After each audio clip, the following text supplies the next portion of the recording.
Let's mic नारी news. नमस्कार, let's mic में आपका स्वागत है। नारी न्यूज के साथ मैं राखी जैन। आज हम नारी न्यूज में बात करेंगे एक ऐसी युवा महिला की जिसने न सिर्फ अपने देश की सरकार को चुनौती दी, बल्कि आने वाली पीढ़ियों के अधिकारों के लिए एक ऐतिहासिक लड़ाई भी जीती। ये कहानी है दक्षिण कोरिया की युवा जलवायु कार्यकर्ता बोरिन किम की, जिनके नेतृत्व में युवाओं ने जलवायु न्याय के लिए अदालत का दरवाजा खटखटाया और इतिहास रच दिया।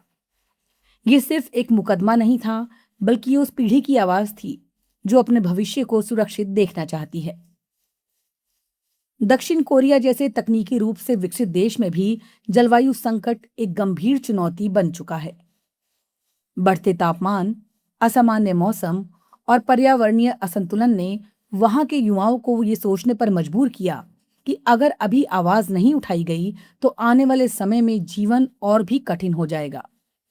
इसी सोच से जन्म हुआ यूथ फॉर क्लाइमेट एक्शन नाम के संगठन का, जिसमें ज्यादातर युवा और छात्र शामिल थे। इस संगठन की अगुवाई कर रही थी बोरिन किम, एक ऐसी युवती जिसने अपने अधिकारों के लिए लड़ने का साहस दिखाया।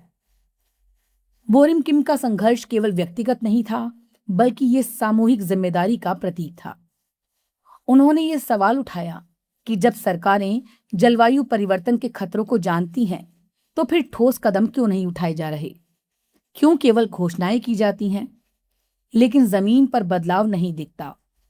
इन सवालों के साथ उन्होंने और उनके साथियों ने एक ऐतिहासिक कदम उठाया, सरकार के खिलाफ संवैधानिक मुकदमा दायर करना। ये मुकदमा अपने आप में अनोखा था, क्योंकि ये यूरोप के बाहर युवाओं द्वारा जलवायु परिवर्तन पर लड़ा गया पहला राष्ट्रीय स्तर का सफल केस था। इसमें यह तर्क दिया गया कि सरकार की कमजोर जलवायु नीतियां सीधे तौर पर युवाओं और आने वाली पीढ़ियों के संवैधानिक अधिकारों का उल्लंघन करती हैं। यह केवल पर्यावरण का मुद्दा नहीं था, बल्कि ये जीवन, स्वास्थ्य और सुरक्षित भविष्य का सवाल था।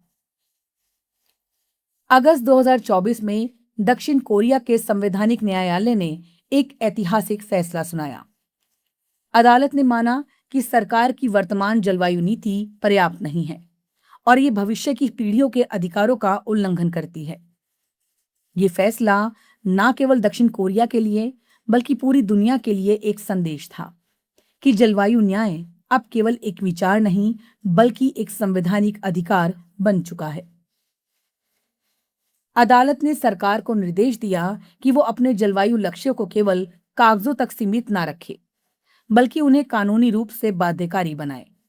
विशेष रूप से 2031 से 2049 के बीच उत्सर्जन में कटौती के स्पष्ट और सख्त लक्ष्य तय करने को कहा गया, ताकि 2050 तक नेट जीरो यानी शुद्ध शून्य उत्सर्जन का लक्ष्य हासिल किया जा सके। यह आदेश एक तरह से सरकार के लिए चेतावनी भी था और जिम्मेदारी भी। इस फैसले का प्रभाव केवल नीतियों तक सीमित नहीं रहा, इसने दुनिया भर के युवाओं को यह विश्वास दिलाया कि उनकी आवाज मायने रखती है, कि अगर वो एकजुट होकर अपने अधिकारों के लिए खड़े हों तो बदलाव संभव है। खासकर महिलाओं और युवतियों के लिए ये एक प्रेरणा बन गया, जो अक्सर सामाजिक और राजनीतिक निर्णयों में हाशिए पर रहती है। बोरिन किम की भूमिका इस पूरे आंदोलन में बेहद महत्वपूर्ण रही। उन्होंने न सिर्फ कानूनी लड़ाई लड़ी, बल्कि समाज में जागरूकता फैलाने का भी काम किया। उन्होंने साबित किया कि नेतृत्व उम्र का मोहताज नहीं होता, बल्कि साहस और प्रतिबद्धता से तय होता है।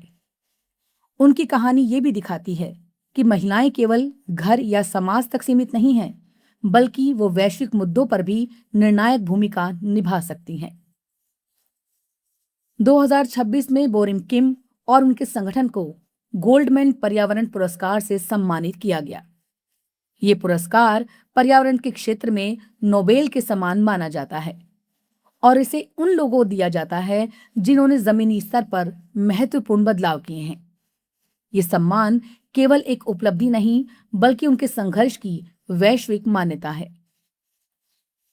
यहाँ ये समझना जरूरी है कि जलवायु परिवर्तन का असर सबसे ज्यादा महिलाओं पर पड़ता है। चाहे वो ग्रामीण इलाकों में पानी की कमी हो, खेती पर असर हो या प्राकृतिक आपदाएं, हर जगह महिलाएं सबसे पहले प्रभावित होती हैं। ऐसे में जब कोई महिला इस मुद्दे पर नेतृत्व करती है तो वह केवल पर्यावरण की नहीं बल्कि सामाजिक न्याय की भी लड़ाई लड़ रही होती है। बोरिन किम की कहानी हमें सोचने पर मजबूर करती है कि क्या हमारे देश में भी युवा और महिलाएं इस तरह की पहल कर सकती हैं? क्या हम अपने अधिकारों के लिए उतने ही जागरूक और सक्रिय हैं? भारत जैसे देश में जहां जलवायु परिवर्तन का असर तेजी से बढ़ रहा है, वहां इस तरह के आंदोलनों की बेहद जरूरत है।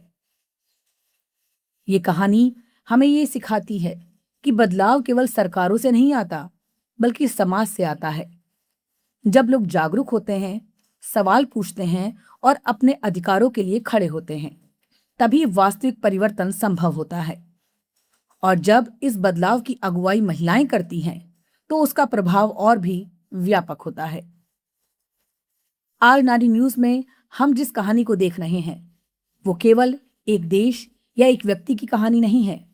ये उस सोच की कहानी है जो कहती है कि भविष्य हमारा है और उसे सुरक्षित रखना भी हमारी जिम्मेदारी है।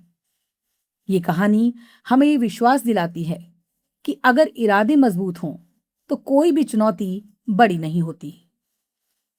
बोरिन किम और उनके साथियों ने साबित कर दिया कि न्याय केवल अदालतों में नहीं बल्कि समाज की सोच में भी मिलता है।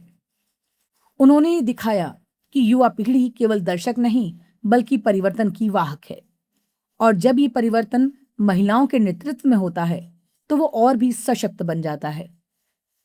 अंत में ये कहना गलत नहीं होगा कि ये मुकदमा केवल एक कानूनी जीत नहीं बल्कि एक नैतिक जीत भी है। ये उन सभी लोगों के लिए एक संदेश है जो मानते हैं कि उनकी आवाज से कुछ नहीं बदल सकता। ये कहानी कहती है, आवाज उठाइए क्योंकि बदलाव वहीं से शुरू होता है। नारी न्यूज में आज के लिए बस इतना ही, लेकिन ये कहानी यहीं खत्म नहीं होती। ये हर उस महिला और हर उस युवा के भीतर जारी रहती है जो अपने अधिकारों के लिए खड़ा होने का साहस रखता है। नारी न्यूज में आज बस इतना ही। अगली बार फिर बात करेंगे किसी नए विषय पर। तब तक जुड़े रहिए लेट्स माइक के साथ। नमस्कार। It's time for news. It's time for more than radio. Presenting the first radio news app, Let's Mike. Let's Mike, a news-based app on your phone where you get to watch and listen news, talk shows, interviews, radio show podcasts. On Let's Mike, you get all relevant information of TV, print, radio, podcast, and